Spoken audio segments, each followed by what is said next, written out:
So, the skylights.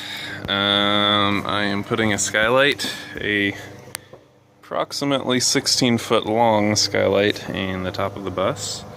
Mostly for the aquaponics system that's going to be in here, but also so I have abundant lighting, which I'll pretty much already have with all the windows, but anyway, yeah, so we had to peel out a big ass panel of that same kind of sheet metal right there, and I was hoping it was going to come out nice and clean, but you can see both of them.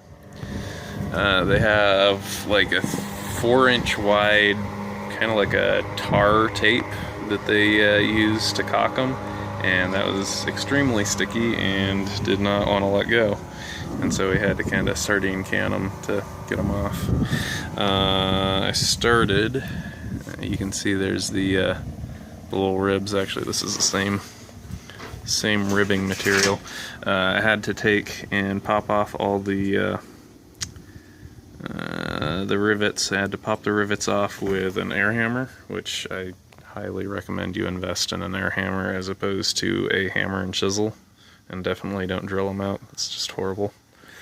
But we used the air hammer to pop off all the rivets, took the ribs off, then I used the air chisel to kind of get a little pry, but then it would get stuck, so then I took a big crowbar, shoved it into the same slot that I had just made with the air chisel, and used that to pry it open so I could pull the air chisel out, because originally I was doing it without the pry bar, and I ended up bending the spring that holds the chisel in place, which is not ideal. But if you use a crowbar and an air chisel together, that is the best way to get those off.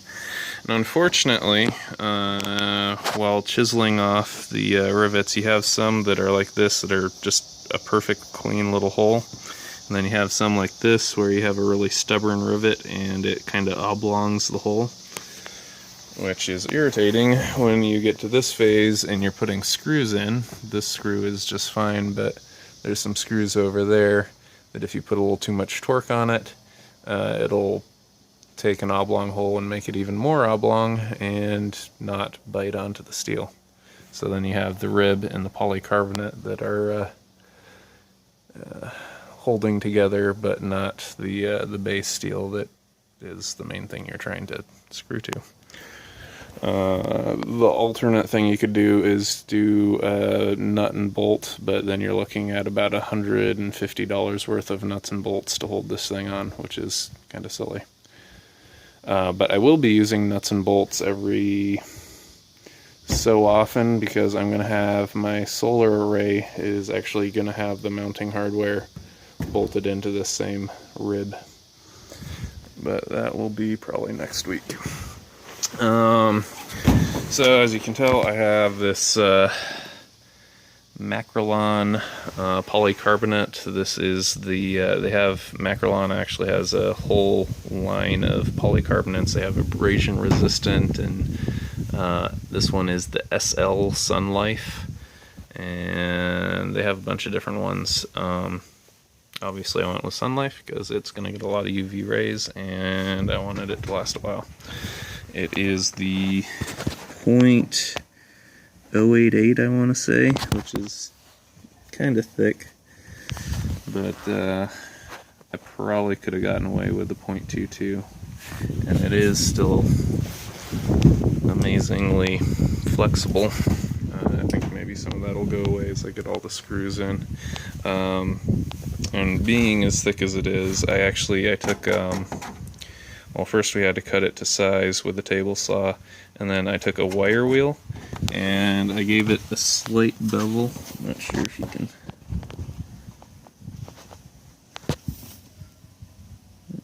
You can kind of see that. Anyway, I put a slight bevel on it, that way when the next sheet is shingled up like that, it's not just a giant jump up. It'll actually, it won't create a big ass triangular hole right here that I have to fill with caulk.